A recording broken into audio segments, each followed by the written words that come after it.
பக்தர்கள் தங்கள் நிலத்தில் விளைந்த விளைபொருட்களில் சிறிதை கொண்டு வந்து காணிக்கையாக கொட்டுகிறார்கள். அவ்வாறு செய்தால் அந்த விளைநிலம் மீண்டும் செழிப்பாக இருக்கும் என்பது நம்பிக்கை.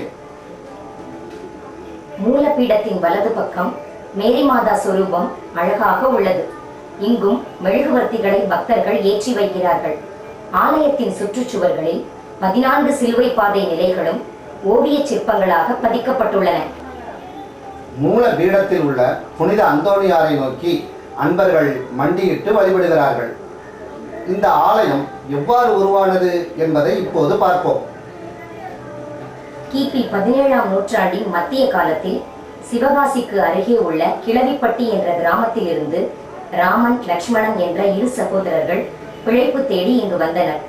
அதே போல ஒத்தக்காலன் விளை என்ற ஊரில் இருந்து வந்த கிறிஸ்தவர் மரிய அந்தோணி தொம்மை என்பவர் ராமன் லக்ஷ்மணன் குடும்பத்தில் உள்ள பெண்ணை திருமணம் செய்து கொண்டு ஜமீன்தாரின் பண்ணைகளில் வேலை பார்த்தார். உண்மையான கிறிஸ்தவராக கத்தோலிக்க திருச்சபையின் மீது பற்று கொண்டவராக அவர் வாழ்ந்தார். சீவலப்பேரியை அடுத்து உள்ள சந்தைப்பேட்டை என்ற ஊரில் சவேரியார் ஆலயம் ஒன்று உள்ளது. புனித சவேரியார் புன்னைக்காயில் செல்லும் போது அவர் காலடிப்பட்ட இடம் இது. மரிய அந்தோணி தொம்மை செபிப்பதற்கும் திருப்பலியில் பங்கு பெறவும் இங்கு வருவார். இந்த ஆலயத்தில் பல கிறிஸ்தவர்கள் வழிபாடு செய்தனர். இங்குதான் புனித அந்தோணியார் சொரூபமும் இருந்தது. கால மாற்றத்தால் பலர் இங்கிருந்து வேறு இடங்களுக்கு இடம்பெயர்ந்து சென்று விட்டனர்.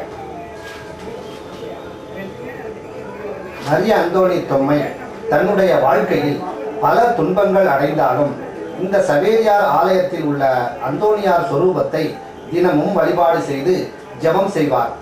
ஒருமுறை அவரது மகனுக்கு அம்மை நோய் வந்து இறக்கின்ற தருவாயில் இருந்தபோது மரிய அந்தோணி தொம்மை கனவிலே புனித அந்தோணியார் வந்து ஒரு ஆலயம் எழுப்புவாயாக என்றார்.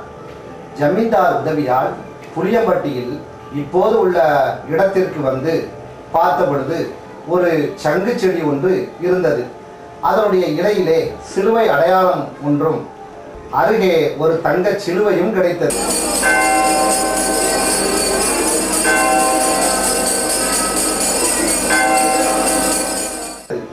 இதுதான் கோயில் கட்ட சரியான இடம் என்று தெரிவு செய்து ஓலை குடிசையில் கோவில் உருவானது. மரிய அந்தோணி தொம்மை அவர்கள் சந்தைப்பேட்டையில் இருந்த அந்தோணியார் சொரூபத்தை இங்கு கொண்டு வைத்து வழிபட்டார். இறைவன் புனித அந்தோணியார் வழியாக பல அற்புதங்களை செய்தார்.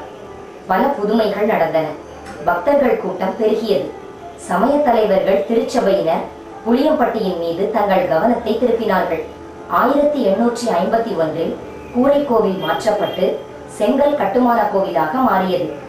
1913இல் சிலுவை அடிகளார், 1920இல் தெலிங்கர் அடிகளார், 1939இல் சபரிராஜ் அடிகளார், 1940இல் வேதநாயகம் டல்மேடா ஆகிய இவர்களுடைய காலத்தில் கோவிலில் பல்வேறு வளர்ச்சி நிலைகளை அடைந்தது.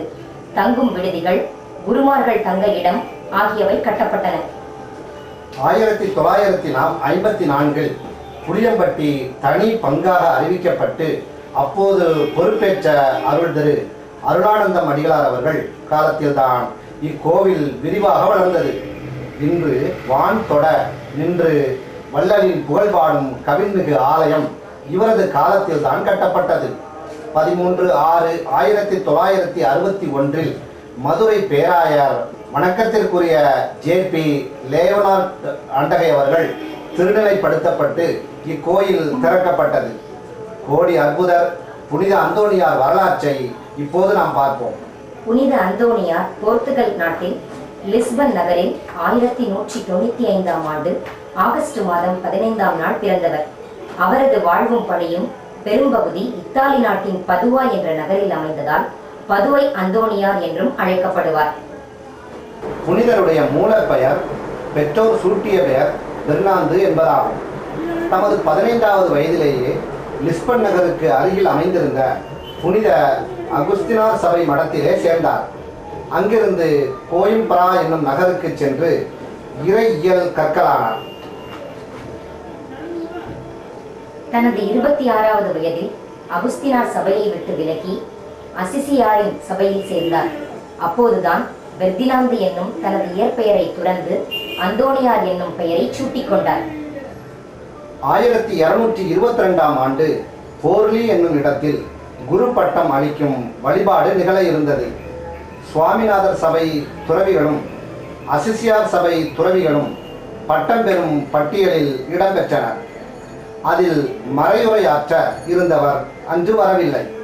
அதனால் கடைசி நேரத்தில் அந்தோணியார் அந்த மறையுரையை ஆற்றுமாறு தலைமை குரு பணித்தார். அவரது உரையை கேட்ட அத்தனை பேரும் வியப்பில் ஆழ்ந்தனர். அன்று முதல் அவரது நாவன்மை, அறிவுத்திறன், கருத்து செறிவு கேட்டு மக்கள் அவரை போற்றத் தொடங்கினர். இந்நிகழ்ச்சியை கேள்விப்பட்டு மகிழ்ந்த புனித அசிசியார் இவரை தனது சபை குரு மாணவர்களுக்கு இறையியல் பேராசிரியராக நியமித்தார். பேராசிரியர் பணியோடு நேரடி நற்செய்தி பணியிலும் முழு ஈடுபாடு கொண்டார். பல நாடுகளுக்கு சென்று பல அற்புதங்களை செய்தார். குழந்தை இயேசுவிடம் நிறைந்த பக்தி வைத்திருந்தவர் நம் புனிதர். ஒருமுறை லிமோஜே என்னும் ஊரில் டீசோ என்னும் நண்பர் ஒருவருடைய வீட்டில் அவர் தங்கியிருக்கையில் புனிதர் தங்கியிருந்த அறை முழுவதும் ஒளிமயமாக இருப்பதை கவனித்த டீசோ அறைக்குள் எட்டி பார்த்தார். திறந்திருந்த நற்செய்தி நூலின் மேல் குழந்தை இயேசு நிற்பதையும் புனிதர் குழந்தை இயேசுவை பக்தி பரவசத்துடன் அரவணைத்திருப்பதையும் கண்டார். இதனால்தான் நற்செய்தி நூலையும் குழந்தை இயேசுவையும் கரத்தில் ஏந்தி நிற்பவராகவே படங்களிலும் சொரூபங்களிலும் அந்தோணியார் காட்சி தருகிறார்.